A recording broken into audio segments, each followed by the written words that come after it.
Welcome to all once again. We have discussed earlier the whole topic of article. Today we are going to start the exercise of article. Error based question.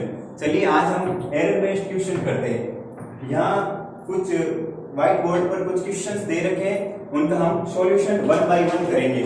तो पहला question है, हमको यहाँ यह पर पता लगाना है कि कौन से फ्रेज में एरर है। फ्रेज होता है वर्ड, कौन से वर्ड में यहाँ पर एरर है। तो फर्स्ट क्वेश्चन अपन देखते हैं, I am not wealthy so I can not afford to buy a expensive car, no error.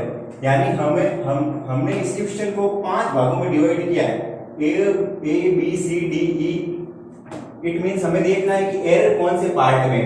तो सबसे पहले इसका हिंदी ट्रांसलेशन क्या होगा students, I am not wealthy so मैं इतना अमीर नहीं हूं कि I can not afford to buy expensive car, कि मैं एक महंगी कार खरीद सकूं। तो यहाँ पर पार्ट डी में एरर होगी, क्योंकि हमने पिछली जो वीडियोस में पढ़ा था कि वोवेलिक साउंड से पहले तो हम एन आर्टिकल का यूज करते हैं और कंसोनेंट साउंड से पहले हम अ आर्टिकल का यूज करते हैं। तो यहाँ पर ध्यान से देखिए, अ नहीं आएगा, यहाँ पर एन आएगा, क्योंकि एक्सपेंसिव की फर्स्ट जो साउंड है ए, वह हमें एक वोवेल की भांति रिप्रेजेंट कर रही है।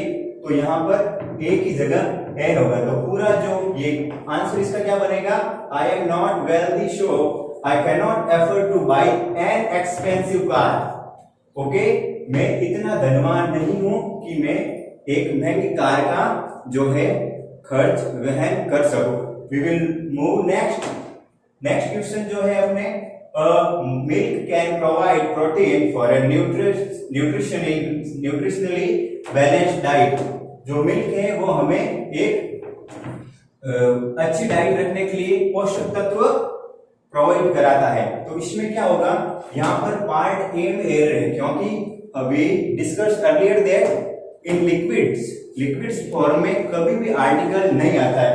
यानी कि हम एब्स्ट्रैक्ट नाउन कोई से भी सेंटेंस में देख लेते हैं तो हम वहां पर आर्टिकल नहीं लगा सकते। एब्स्ट्रैक्ट नाउन का की डेफिनेशन ये होती है, जिन संज्ञाओं को हम देख नहीं सकते, केवल महसूस कर सकते हैं। इसमें 3 चीजें आपने पढ़ी थी जो फिजिकल क्वांटिटीज है, सॉलिड, लिक्विड और गैस। यहाँ पर ये लिक्विड का एग्जांपल है मिल्क, क्योंकि मिल्क यहाँ अनकाउंटेबल नाउन है और अनकाउंटेबल नाउन में हम कोई सा भी आर्टिकल यूज नहीं कर सकते। यहाँ पेट्रोल, डीजल, केरोसिन कुछ भी होता तो हम वहां पर आर्टिकल नहीं लगाते। तो यहाँ पर हमें क्या हो जाएगा, रिमूव, आंसर इसका क्या हो जाएगा, remove A from the part A. तो इसका सही उत्तर हो जाएगा, यहाँ पर ये अ नहीं आएगा। तो ऐसे बोलेंगे अपन, milk can provide protein for a nutritionally balanced diet. हमें जो है एक पूर्ण रूप से न्यूट्रिशनली डाइट को बैलेंस रखने के लिए जो दूध है, दूध की जरूरत होती है।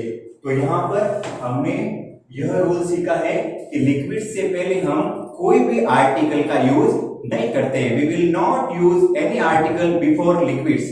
तो हमने यहाँ पर 2 क्वेश्चन सीखे हैं। इससे फ्रेंड्स हमारा जो आर्टिकल का टॉपिक भी एक तरह से रूल बाय रूल कवर हो जाएगा और हम क्वेश्चन में भी आर्टिकल से रिलेटेड कोई भी क्वेश्चन आसानी से सॉल्व कर पाएंगे।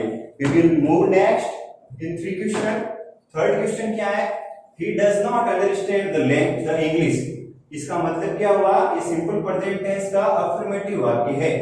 कैसे, क्योंकि जब यहाँ सब्जेक्ट सिंगुलर है then we will use does plus first form here.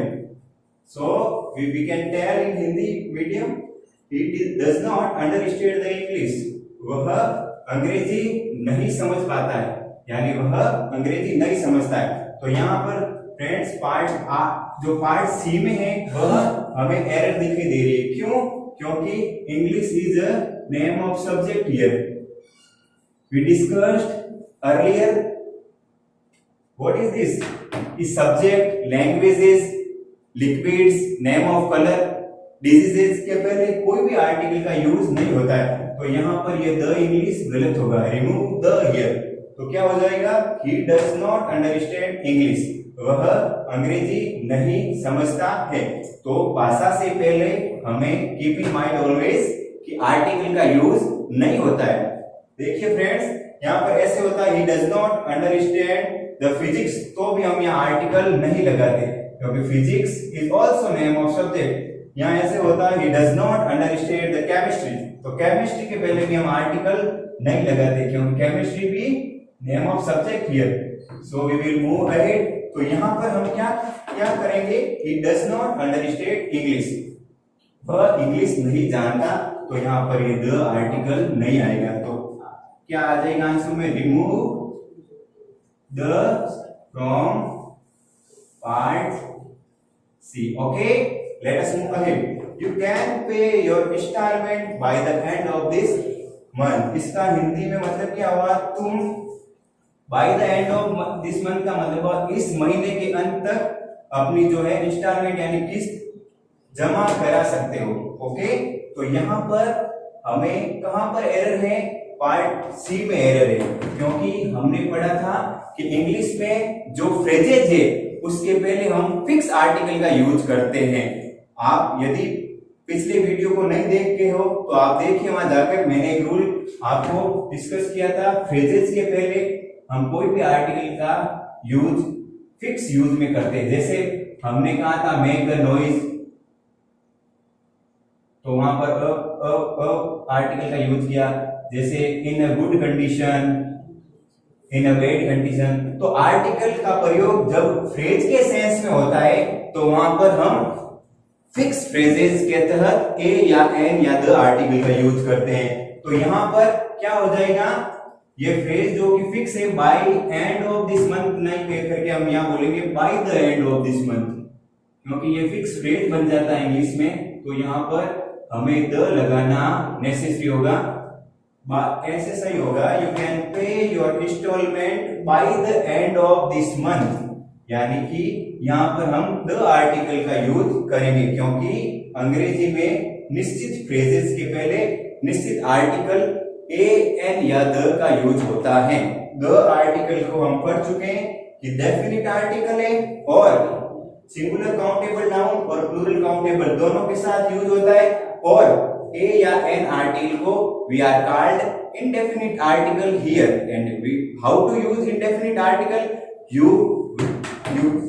You know that कि हमने ये सारे जो है इसके रूल्स पिछले वीडियोस में पढ़े हैं। तो देखिए यहां पर क्या सही हो जाएगा, you can pay your instalment by, यहां आ जाएगा द, तो ऐसे हो जाएगा you can pay your instalment by the end of this month.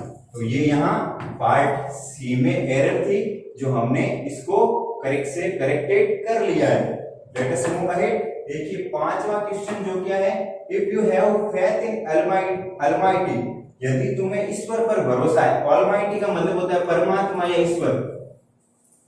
ये ऑलमाइटी वर्ड है जो ऑल प्लस माइटी से मिलकर बना है, MIGHTY। Mighty is noun here, mighty यहाँ पर नाउन है, और माइटी का मतलब होता है पावर यानी शक्ति, यानी ईश्वरीय शक्ति। और जब अपन ऑलमाइटी पूरा वर्ड लेते हैं तो यह एक एडजेक्टिव बन जाता है। इसलिए एडजेक्टिव बन जाता है, इट मींस हमने पहले सीखा था कि जो जब जब हम एडजेक्टिव का यूज करते तब तब उसकी तीनों फॉर्म्स में डिग्री बनती है। कैसे, अलमाइटी की पॉजिटिव डिग्री अलमाइटी, और superlative comparative degree almightier, MIGHTIER almightier, और third one is superlative degree almightiest. तो ऑल प्लस माइटी से ये मिलकर बना है। माइटी का मतलब होता है पावर, यदि हम इसे पूरा यूज करें तो ऑलमाइटी एडजेक्टिव बन जाता है जिसका अर्थ होता है परमात्मा, जिसकी तीनों डिग्री बन सकती है, माइट और ऑलमाइटी, ऑलमाइटियर, ऑलमाइटीएस्ट। ओके, तो देखिए यहां पर हमें पूरा क्वेश्चन क्या पढ़ना है, if you have faith in almighty everything will turn out to be all right. यदि हमें ईश्वर पर भरोसा है तो हम जिंदगी में सब कुछ प्राप्त कर सकते हैं या कर सकेंगे। ओके, तो यहाँ पर हमने पिछली जो वीडियोस में पढ़ा है कि गॉड के पहले कोई भी आर्टिकल का यूज नहीं होता है। गॉड के पहले यदि आपको सेंटेंस में गॉड वर्ड मिल जाए और उससे पहले आप हमको पूछ लेते हैं कि आर्टिकल लगाए, तो वहां पर कोई भी आर्टिकल का यूज नहीं होता है। लेकिन गॉड के स्थान पर कोई दूसरा वर्ड ले ले, जैसे ऑलमाइटी है, ऐसे अन्य वर्ड्स ले, तो हमें वहां द डेफिनेट आर्टिकल का यूज करना है।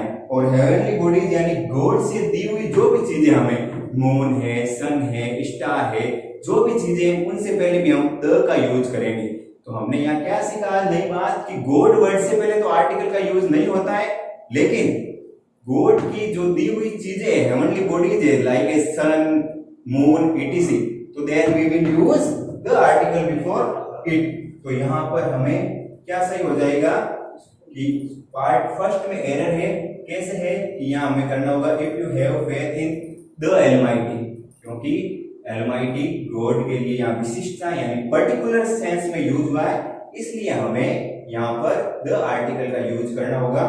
तो सही क्या हो जाएगा, एरर ए पार्ट में थी, तो करेक्ट सेंटेंस क्या हो जाएगा, if you have faith in the almighty everything will turn out to be alright. Next, जो नेक्स्ट क्वेश्चन है इंडस्ट्रियल रिवॉल्यूशन। इंडस्ट्रियल रिवॉल्यूशन का मतलब होता है औद्योगिक क्रांति। In our country has brought many changes in the lifestyle. जो हमारे देश में औद्योगिक क्रांति हुई है, जिसने हम लोगों की जीवन शैली को पूरा बदल दिया है।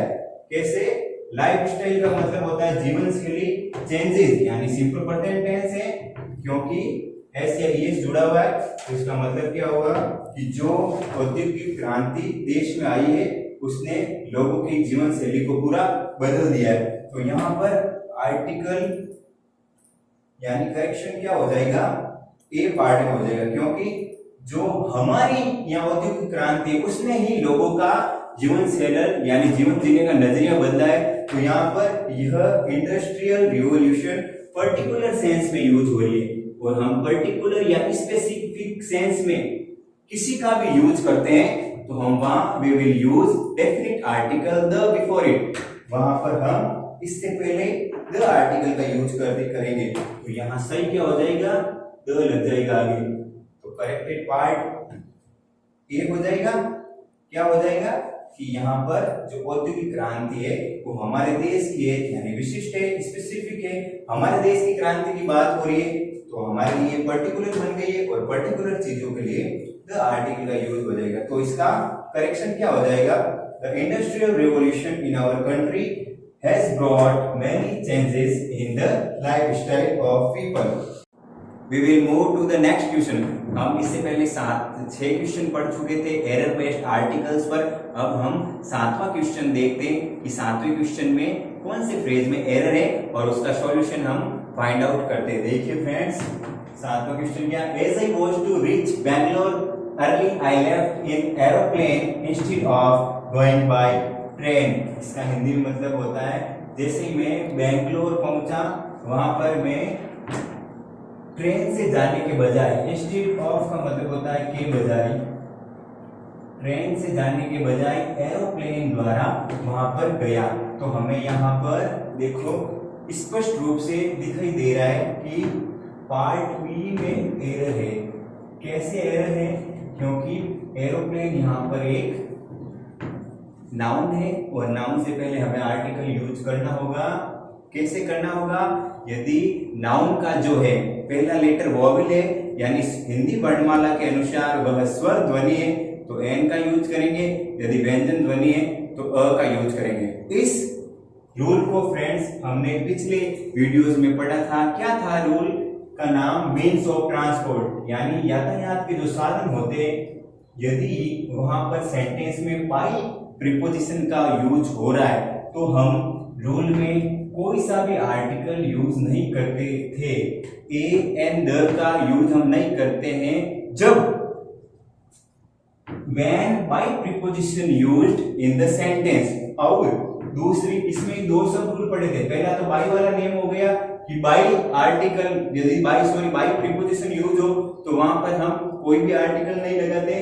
और दूसरा जो सब रूल था इन प्रेपोजिशन वाला, यदि मीन्स ऑफ ट्रांसपोर्ट यानी यातायात का साधन दिया हुआ हो और वहां पर यदि हमें इन प्रीपोजिशन मिल जाए तो हम कन्वीनियंस की दृष्टि से यानी कंफर्टेबल यानी सुविधा की दृष्टि से ए या एन का यूज करते हैं। तो यहाँ पर हमें फ्रेंड्स बाई प्रीपोजिशन नहीं मिल रहा है, इन मिल रहा है, तो डेफिनेटली कीप इन माइंड, हमें रूल को याद करना होगा कि हम इन प्रीपोजिशन के लिए यहाँ पर ए या एन का यूज करेंगे।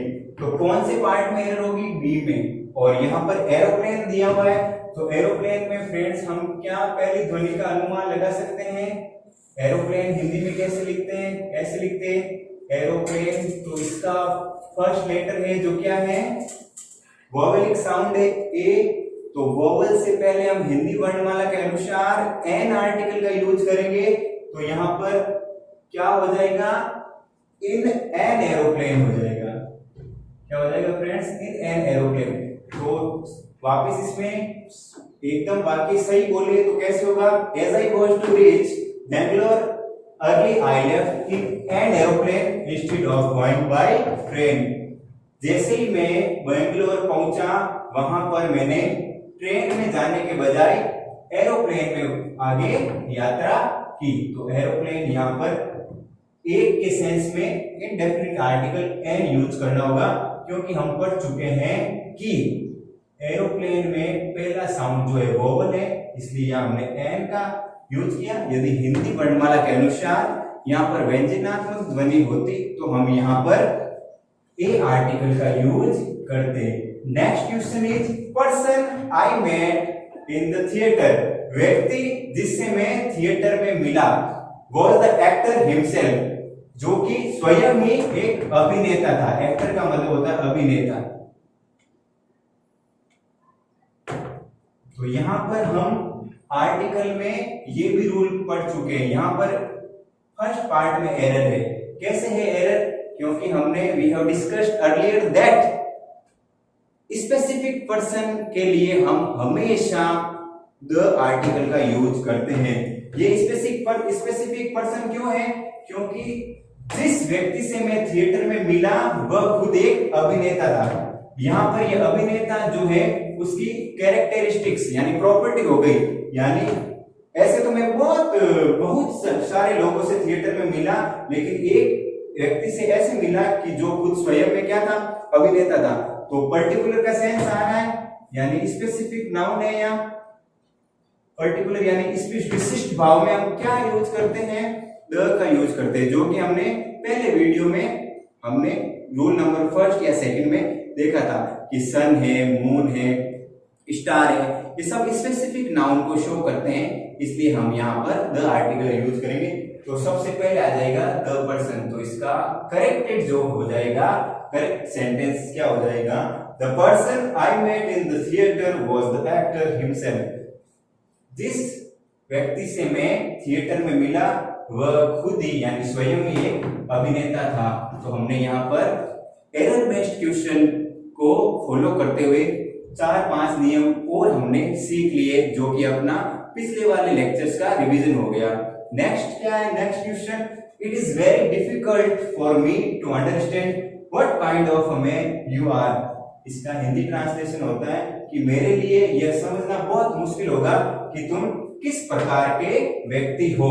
तो यहाँ पर जो है पार्ट डी में एरर है, क्योंकि हमने पढ़ा था कि जब सेंटेंस में काइंड, टाइप, सोल्ट के आगे प्लस ऑफ दिया हुआ हो और उसके बाद हमें आर्टिकल पूछे और उसके बाद एक नाउन दी हुई है, तो हम वहां पर कोई सा भी आर्टिकल यूज नहीं करते हैं। No article is used here because of the words kind of. देखो यहाँ हमने रूल क्या पढ़ा था? काइंड के आगे ऑफ है और उसके बाद नाउन है, तो यहाँ पर ये अ जो है गलत होगा, अ का यूज नहीं होगा, क्योंकि जब सेंटेंस में ये 3 वर्ड मिल जाते हैं, काइंड, टाइप और सॉल्ट, सॉफ्टनेस, सॉल्ट, तो उसके बाद ऑफ मिल जाए और उसके बाद नाउन मिल जाए, तो उससे पहले हम कोई सा भी आर्टिकल नहीं लगाते। तो इसका करेक्टेड पार्ट क्या हो जाएगा? It is very difficult for me to understand what kind of man you are, यानी हम यहाँ पर ये आर्टिकल का यूज नहीं करेंगे। यहाँ कुछ भी आर्टिकल नहीं आएगा, क्योंकि काइंड, टाइप और सॉर्ट शब्द आने पर, उसके आगे ऑफ आने पर हम उसके बाद यदि कोई नाउन हो तो कोई सा भी आर्टिकल यूज नहीं करते हैं। तो हमने एक तो पर्टिकुलर का रूल जाना था, एक मीन्स ऑफ ट्रांसपोर्ट, यानी यदि सेंटेंस में बाय दिया हुआ है प्रीपोजिशन, उसके बाद आर्टिकल यूज करना हो तो नहीं करते हैं। यदि मीन्स ऑफ ट्रांसपोर्ट दिया हुआ है और इन प्रीपोजिशन दिया हुआ है तो हम वहां पर ए या एन का आर्टिकल का यूज सुविधा के अनुसार करते हैं। यदि स्वरात्मक ध्वनि हो तो एन, और यदि व्यंजनात्मक ध्वनि हो तो ए का प्रयोग करते हैं। We will move to the next question. Clear? Next year I am going to be MA. अगली साल मैं एमए करूंगा, यानी एमए कर रहा हूंगा। And she is going to be a BA exactly 2 years later, और 2 साल बाद वह बीए कर रही होगी। तो यहाँ हमें जो क्लियर एक एरर दिखाई दे रही है, यहाँ पर जो एमए और बीए से पहले वन मतलब सेंस में यूज जो भी आर्टिकल हुए हैं ए और ए, वहां पर बीए के पहले तो आर्टिकल ए सही है, क्योंकि ब जो है व्यंजनात्मक ध्वनि है तो ब आर्टिकल आ गया। बट एरर बी पार्ट में दिखाई दे रही है, क्योंकि एमए का पहला लेटर ऐसे लिखते हैं हिंदी में हम, और यहाँ ए जो है स्वरात्मक ध्वनि है, इसलिए यहाँ एन एम ए होगा, ना कि अ एम ए। तो यहाँ पर हमें सही करने के लिए ए का क्या करना होगा, एन। तो जो करेक्ट क्वेश्चन क्या बन जाएगा, next year I am going to be an M A and she is going to be a BA exactly 2 years later। Okay, तो ये बहुत ही सिंपल क्वेश्चन था कि जब हमें सेंटेंस में एमए है, बीए है, और जैसे कि यहाँ पर और एमएलए है, एमएलए होता तो भी एन एमएलए, और पीएचडी होती तो पीएचडी, जो भी डिग्रीज होती उनसे पहले स्वरात्मक और व्यंजनात्मक ध्वनि के तौर पर हम आर्टिकल का डिस्कस करते हैं। यदि स्वर ध्वनि हो तो एन का यूज करते हैं, और यदि व्यंजन ध्वनि हो तो अ का यूज करते हैं। The next question is summer of last year, जो पिछले वर्ष की गर्मी है, वॉज वेरी हॉट, जो कि बहुत गर्म थी। And I never expect such a summer to come again in our lives. मैं ये आशा आगे कदापि नहीं करूंगा कि आगे की जिंदगी में ऐसी गर्मी वापस देखने को मिले।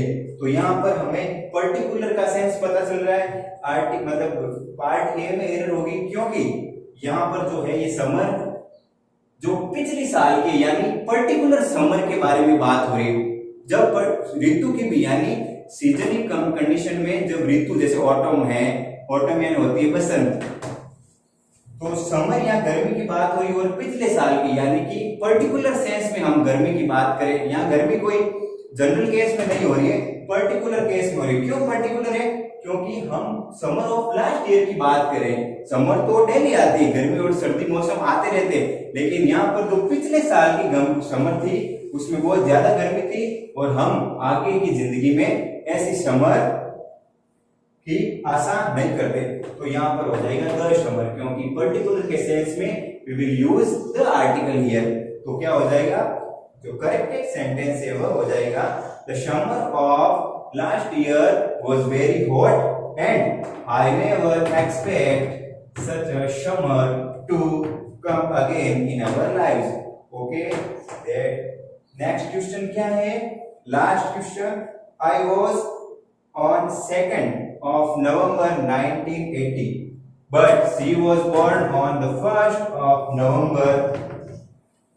अब देखिए यहाँ पर हमें क्या विशेष लग रहा है कि पार्टिकल बी में एरर है, क्योंकि जो है यहाँ हम डेफिनेट डेट ऑफ नवंबर के बारे में बात करें कि नवंबर की जो 1980 में उसका जन्म हुआ और 1 नवंबर को उसका जन्म हुआ, तो यहाँ डेफिनेट डेट ऑफ नवंबर की बात हो रही है। तो यहाँ तो हमने सही किया ऑन द 1 नवंबर, यानी नवंबर की पहली तारीख यानी पर्टिकुलर हो गई 1 तारीख नवंबर की, तो हमने यहाँ द का यूज कर लिया, ये तो सही है, यानी पार्टिकल पार्ट डी में कोई एरर नहीं है। बट यहाँ देखिए पार्ट ए है जो एरर है, तो यहाँ पर ऑन द 2nd डेट होना चाहिए, on the 2nd of November।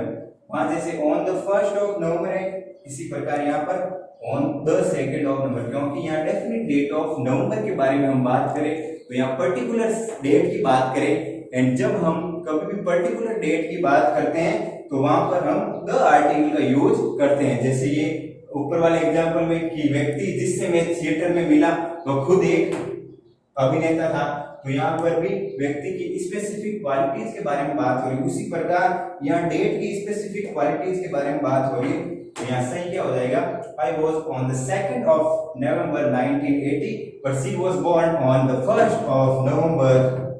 Okay